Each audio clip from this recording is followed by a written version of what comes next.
Good evening, ladies and gentlemen, and welcome to another episode. We are in the middle of the ocean here on a mushroom biome. Yay! I found one walking straight from a base down all the way, and I didn't want to explore too many chunks. And last week I wasn't able to record anything, but I was able to play, so I just searched for one. And I walked straight and made a few boats and sailed straight until I hit a mushroom biome. And it's only 3,500 blocks away from my base, so most likely there's one closer to my base. But as I said, I didn't want to explore too many chunks, because horses will come out and most likely they will spawn in newly generated chunks, and I want to have a few in the direct vicinity of my base or something. Yeah, the reason why we are here is because I want mycelium for a mushroom farm. We have a cow farm now, we have melon pumpkin farms, all that stuff. And in the end I want to be able to farm all sorts of food reliably in decent amounts in my base. Or in the farming village of my base. So we need a little bit of mycelium. I took 8, because we will also build a mycelium generator. By the way, I farmed some clay on the way. Basically every clay that I came across. It was not too much, only 4 stacks. So, yeah. I guess I will go back through the nether, which will take quite some time. But I guess only a second for you. So I'll see you when I'm in my base again. And here we are. And I've just gone ahead and built the mycelium farm already, because it's not a very exciting project, to be honest. A lot of people have these super fancy mycelium farms where you put dirt into one side and mycelium comes out of the other. But I do not think that is very practical, because from what I've seen so far, mycelium spreads exactly like grass does, and with exactly the same speed. And so these fancy mycelium farms are pretty slow if you just want mycelium. So what we have here, we have mycelium at the ceiling, and we can fill it up by placing dirt here. Just waiting until it's full. Which is, by the way, half a stack roughly. Plus the 2 that are here. So now it's full. And yeah, as you see, it already grows. Spreads from the top here. And then we can farm it when it's grown. Which is really fast, as you see. I don't know, it will take a couple of minutes only. So we do not even have any indication when it's ready with spot switches or anything. Yeah, so this is a mycelium farm. And I will build a house around this while farming some mycelium for a mushroom farm, and then I'll see you in a sec. Okay, farmed some mycelium. And I decided not to have a house here, just have it submerged in the mountain. Because this way we can have a mushroom farm on top. Like here. And to build a mushroom farm you kind of have to understand how mushroom growth works. And it might be hard to explain that for me. So when you have a mushroom somewhere, like this torch is a mushroom now, when it gets a random block update, it will first do a 1 in 25 check, and if that check succeeds, it will try to grow, or try to start the growing cycle. That is the main limiting factor in mushroom growth, because it only has a 1 in 25 chance to even try to grow, and the growth cycle does not succeed very often. Then it does another check in a... yeah, it checks a 9 by 9 by 3, so 3 high, 9 wide, 9 long area for other mushrooms of the same kind. So if this is a brown mushroom, and these are all brown mushrooms, if there are 5 or more, it will not try to grow. If there are less, it tries to grow. And then when it finally tries to grow, it checks a 3 by 3 by 3 cube around the mushroom, so from that block to this block, and it searches for a random spot in that cube, and if it can grow on that spot, it does the same search again, but from that spot. So if it chooses this spot, it checks the 3 by 3 area around this spot, and it then does that 5 times more, and if that check succeeds every time, it will grow at the spot that is chosen at the end. So it can, this mushroom can grow or spread to here. No problem. Yeah, as you can imagine, mushroom growth is really slow because of all that factors. So to build a mushroom farm that farms mushrooms or farms enough mushrooms for you in a acceptable amount of time, you either have to build it really big, or you have to be really smart about it. And I don't want to build a big mushroom farm, I want to try to be smart. So what we will do is we will go up 6 blocks, then we will have 2 mycelium blocks like so, and this is where our source mushrooms are on, so we will never harvest these. And then we will do kind of a pyramid,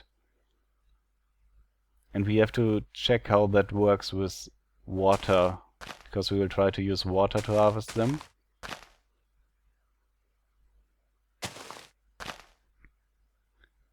So let's do this, because it should work. We have glass around, like so.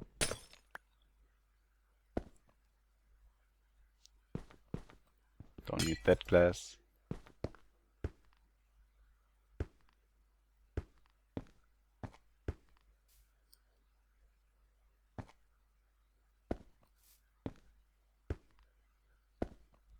Okay, now when we drop water into this corner, just should harvest all the mushrooms and push it to here, and it does. Okay, then we will make it drop down here. Yeah, let's just tower up here. Then we will have another layer around this. Yeah, I should have brought some soil, really, to destroy a lot of blocks later. And have glass, like so. Glass here. And then we can also go down here.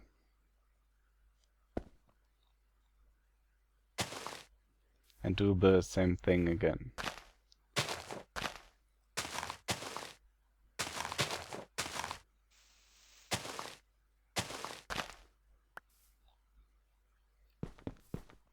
Yeah, I will continue doing this for a few levels,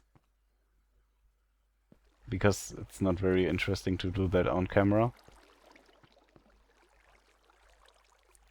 And try to get the most spawning spaces out of this area. And then I will explain how it should work. And see you in a sec. And we are finished. And I also did the wiring. But first, to show you the farm design. Basically what I try to do is to give as many valid mushroom spawning spaces in this area as possible. And the way this is set up, the mushrooms on this level, for example, do not care about the mushrooms at the top level there when they check for 5 mushrooms in their area. And also they won't recognize the bottom 2 layers. And same with other layers. So the middle layer doesn't care about the top 2 layers, and the bottom layer. Actually, the 2 bottom layers. Yeah. And it also all gets harvested with 1 water stream, which leads to this hopper. And the other big thing here is that the mushroom at the top there, when it spreads, it can actually spread to the bottom immediately, because there's valid spawning spaces on all layers, and if it does the check 5 times, it can end up at the bottom there. So yeah, it's just as many valid spawning spaces in this area as possible. Also, we have 2 different kinds of mushrooms, which also basically increases the chances of mushrooms growing. And that is how it's supposed to work. I'm not sure if it will work flawlessly or really, really good or really, really bad. But I guess I will tell you that next episode. So let's go through the wiring really quick. Wiring. Let's go through the redstone here. We have a 5-minute timer here with a dropper. And every 5 minutes it triggers this dropper, which is a randomizer. The way this works is when this dropper gets triggered, it puts one item, a random one, into this hopper.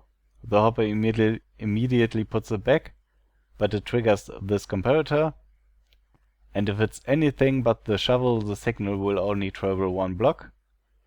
But when it's the shovel, the signal will travel 2 blocks and hit this dropper, which will make the piston retract for 5 minutes. And the reason for this is that it takes about 2 minutes or something for an item that is like here to get transported down to the dropper, just because it's a long way when you harvest with a single water stream. Yeah, so on average, this should harvest mushrooms every 45 minutes, because it's a 1 in 9 chance here for a 5-minute timer. But it might be more, it might be less.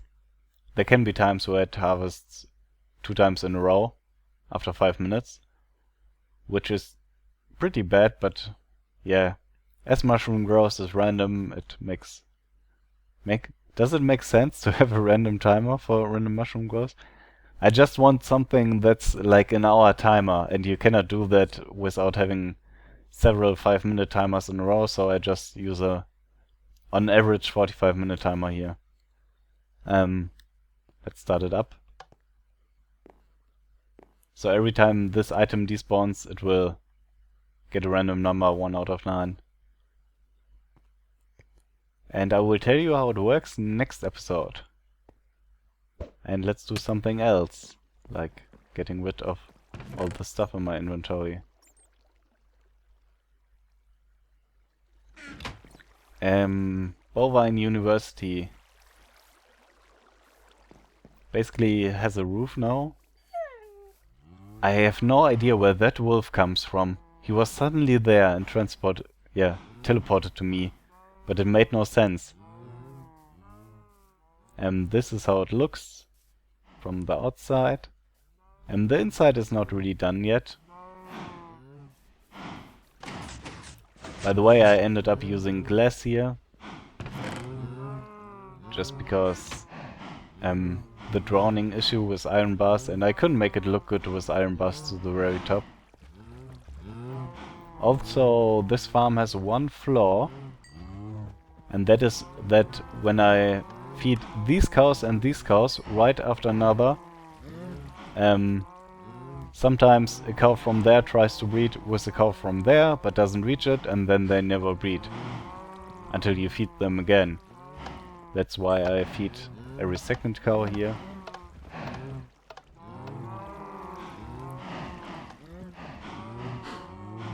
Then you can do this. And somehow I still have 3 wheat, which does not make any sense. But I didn't pay too much attention. I just wanted to drop that there. Let's harvest. Because why not? I already got quite a few stacks out of this. I also changed a little bit down there, but I won't show it to you. I basically placed a few more glass blocks because there were spaces where little cows could get out. Right below the tripwire hooks. I wanted a bed. My bed is up there, which is terrible.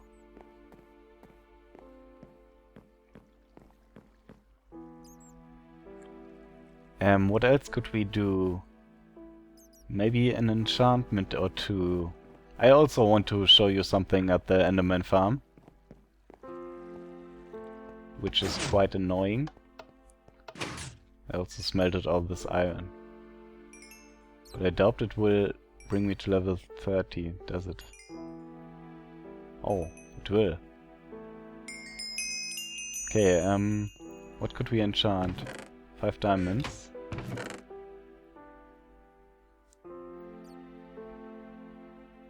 Yeah, I do want another efficiency 4 pick. Oh, we have efficiency 5 and silk touch. I'm pretty low on shovels. Yeah, let's do a shovel here. Dumpty dumpty dum. Shovel, please. Thank you, Steve.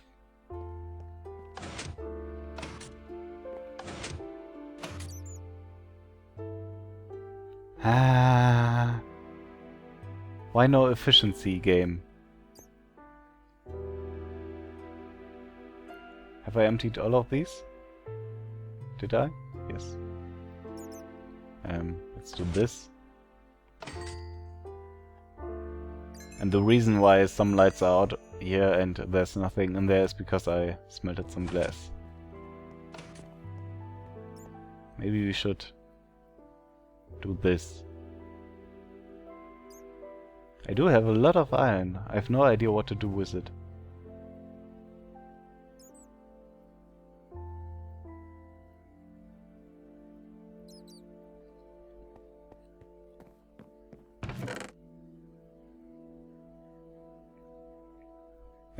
Let's take the diamonds with us, because we want to go to the Enderman farm. Yeah, it's both unbreaking. I really need efficiency. Yeah, I do not need more ender pearls for that. Enderman farm! Here we go!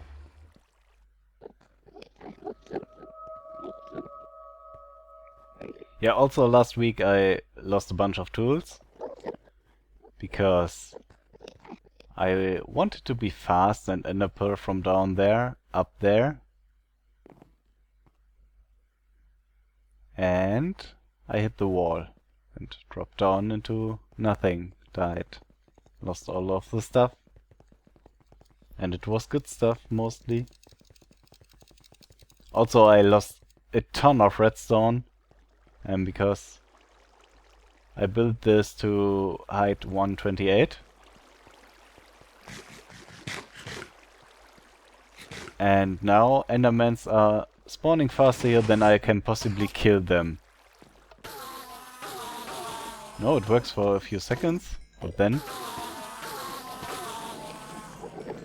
So, the reason I did this was to get XP faster. So I built this awesome alchemy station. Where you can have 4 empty spots. You press this button, get 4 items in the right order, put them in there.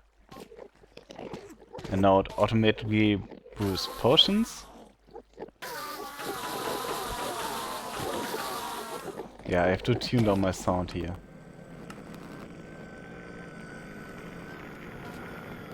So, automatically brew potions to kill a lot of endermans in one potion throw. It was a great idea. It was a really, really good idea. But there's one problem with it, which I will show you in a sec. Oops. Yeah. Why does brewing take so long? Die! I guess we will do a shovel and then I will tell you about the problem.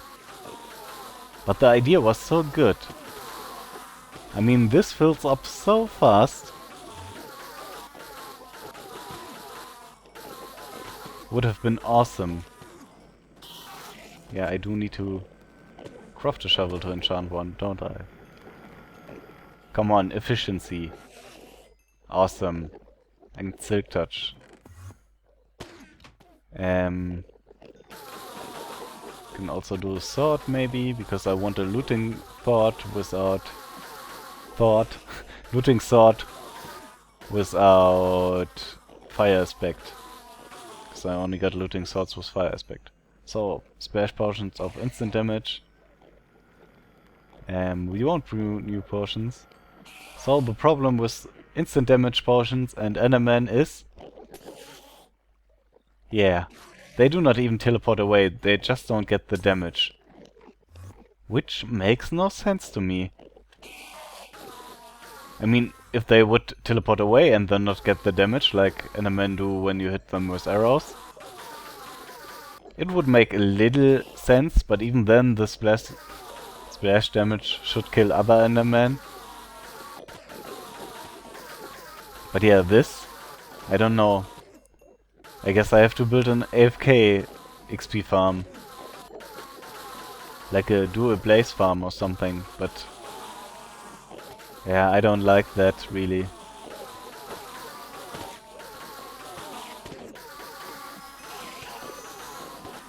Or maybe I should write a macro that does this here automatically.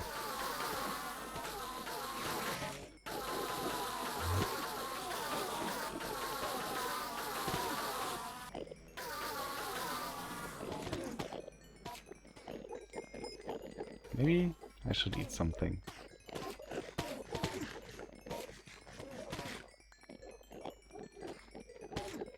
Okay, sword. Or maybe we should do a pick, we only have 3 diamonds left. And I do have a lot of swords, they're just all junk.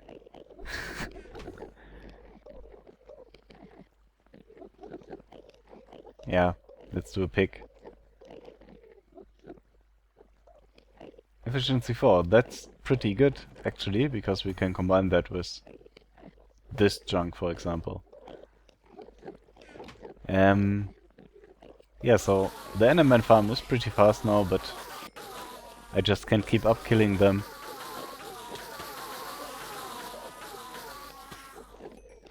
The other obvious choice is to basically push them all together.